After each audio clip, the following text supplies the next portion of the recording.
For more than 2 decades, Lucille Ball stood inside the living rooms of millions of families, glowing in black and white light, her laughter bright enough to lift a nation through some of its darkest years. But behind those perfectly timed jokes, behind the wide-eyed expressions and iconic red hair the public adored, lived a woman carved by loss far earlier than she ever learned how to smile. A woman who carried the weight of childhood grief into adulthood, transforming it into comedy that was both a shield and a gift to the world. Lucille Ball's life did not begin in Hollywood. It began in a small, icy corner of Jamestown, New York, where the winters froze the windows and the winds seemed to whisper warnings.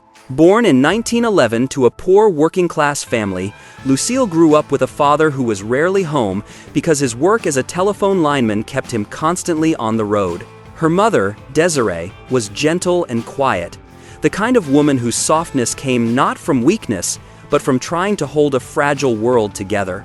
In 1915, when Lucille was only 4, typhoid fever stole her father away. The memory of that day lodged in her heart like a splinter she would never remove. The house fell silent, unnaturally so. A picture frame slipped off the wall, crashing onto the floor like a final announcement of loss. Outside, sparrows threw themselves against the windows, wings beating desperately, as if mirroring the chaos inside the small child who watched it all unfold. For the rest of her life, Lucille feared birds not because of superstition, but because they had witnessed her first heartbreak. After her father's death, her mother remarried, and Lucille was sent to live with relatives. Their home was not unkind, but it was cold in ways children feel most sharply.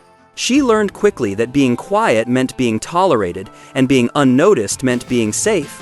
She wore the same coat for an entire year and shaved pencils down to stubs to make them last. It was a childhood that never allowed her to forget the price of survival. At 12 years old, a stray bullet accident involving neighbors left a boy paralyzed, and Lucille's family was blamed. The lawsuit financially destroyed them, and her beloved grandfather emotionally collapsed. The message etched itself into her soul. One mistake can ruin a life. It shaped her discipline, her fear, her perfectionism.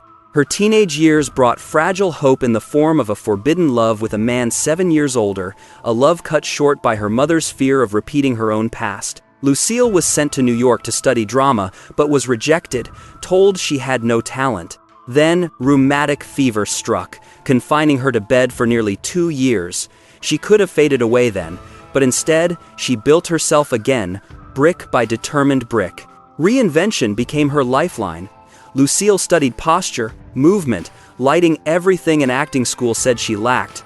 When famed designer Hattie Carnegie hired her as a model, Lucille treated every pose as a step toward survival, not glamour. She dyed her hair, changed her name to Diane Belmont, practiced elegance until it felt natural. Carnegie said, "She doesn't take a picture, she creates one," and Lucille believed her. Hollywood in the early 1930 seconds was not a dreamscape, but a battlefield. Lucille arrived with little more than 2 suitcases and relentless will. She took any role offered: background faces, chorus girl, Goldwyn girl in Roman scandals. Underneath the exhaustion, her eyes always shimmered with something more, an impish glow laced with unspoken sorrow. In Stage Door 1937, acting beside Katharine Hepburn and Ginger Rogers, she learned the artistry of presence, how to make an audience feel something even when you aren't speaking. Hollywood mocked her as the queen of B-movies, but Lucy embraced it. Dozens of small roles became her personal academy. She mastered timing, how long to pause, how quickly to react, how silently to shift a scene. Her career pivoted when she landed the radio show My Favorite Husband. CBS wanted a TV adaptation, but Lucille demanded Desi Arnaz, her real-life husband, play her on-screen partner. Networks refused, worried America wouldn't accept a Cuban man married to a white woman. So Lucille and Desi created their own company, Desilu Productions, mortgaging everything to survive. They toured as a vaudeville act to force CBS to recognize their chemistry. CBS caved, and I Love Lucy was born. The show revolutionized television with its 3-camera filming system, live audience, and the concept of reruns. Lucille was no longer just an actress, she was a force rewriting entertainment. But success never shielded her from pain. Behind the laughter of "I Love Lucy," her marriage bent under the weight of fame, pressure, and temptation. Desi Arnaz, overwhelmed by production demands, drowned himself in alcohol, late nights, and questionable companions. Paparazzi caught him stumbling out of clubs and photos slicing into Lucille's heart-filled tabloids weekly. Yet she played Lucy Ricardo with perfect comedic energy, retreating into her dressing room afterward in hollow silence. Then in 1953, the McCarthy era nearly destroyed her. A long-forgotten voter registration card showing she had once registered as a communist simply to please her grandfather surfaced. Sponsors panicked. CBS panicked. America panicked. But Desi saved her with a single legendary line before a tense studio audience. "The only thing red about Lucy is her hair, and even that isn't real." Laughter erupted. Her career was saved, but their marriage was not. By 1960, after filming their final episode, Lucille quietly walked to court the next morning on Desi's birthday and signed divorce papers. A 20-year love story ended in one silent signature. After the divorce, Lucille did something no woman in Hollywood had ever done. She bought Desi's share of Desilu and became the first female head of a major studio. Under her leadership, Desilu produced Star Trek, Mission, Impossible, and The Untouchables. She didn't just perform on camera, she shaped the future of television behind it. But success came with loneliness. Her mansion echoed with quiet that felt too familiar, like the silence of her childhood home. Then she met Gary Morton. Gary wasn't a Hollywood star. He wasn't powerful or glamorous.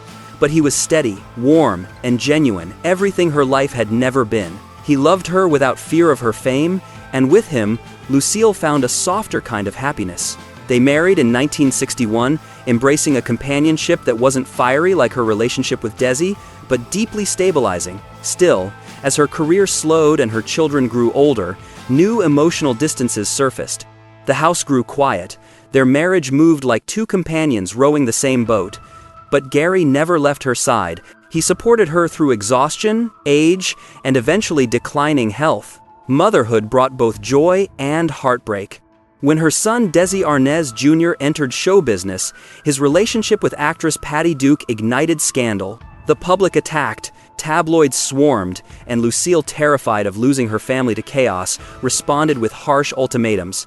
She threatened to cut him off completely. When Patty announced a pregnancy, reporters forced Desi Jr. into headlines he wasn't prepared for. A later DNA test proved the child was not his, but the damage to the Arnaz name was already done. Lucille tightened control over her children, trying to direct their lives like a sitcom, except they refused to follow her script. Yet she brought them onto her show. Here's Lucy, hoping work might keep the family together. Her attempt to reinvent herself on Broadway with Wildcat ended painfully when exhaustion caused her to collapse on stage. The show's failure scarred her confidence. Then, the death of her closest friend, Vivian Vance, crushed her spirit further. It was as if the brightest part of her past dimmed forever. In 1985, Lucille gave a raw, vulnerable performance in Stone Pillow, showing audiences she was more than Lucy Ricardo, she was a dramatic powerhouse. Critics praised her, but her final sitcom, Life with Lucy, failed after only 8 episodes. Realizing the world had moved on, she withdrew from the spotlight. She spent quiet days watching I Love Lucy, not out of nostalgia, but searching for the rhythm of a life that once made sense. Then came the phone call in 1986. Desi Arnaz was dying. Lucille sobbed into the receiver as she repeated the words she had held inside for decades. "I love you. I love you. I love you." Desi whispered back, "I love you too, honey." 2 days later, on their wedding anniversary, he passed away. That night, Lucille sat alone with their wedding photo, tracing his young face with trembling fingers. At the 1989 Oscars, Lucille Ball appeared one final time. The audience rose to their feet with a thunderous ovation, honoring a woman who had shaped American entertainment. Her silvered hair glowed beneath the lights, her smile gentle and tired. Days later, she suffered a major aortic rupture. Fans flooded the hospital with flowers and letters, but 8 days after surgery, Lucille let out one final cry, and then silence. She was 77. Newspapers mourned her as the woman who taught America how to smile. Crowds gathered on the Hollywood Walk of Fame, placing red roses on her star, the color she had once carried so joyfully. Though she is gone, Lucille Ball's laughter continues to echo across generations. Reruns of I Love Lucy remain a timeless refuge. Her legacy lives not just in comedy, but in the resilience of a woman who transformed heartbreak into light. A legend who never faded. A smile the world will forever search for again.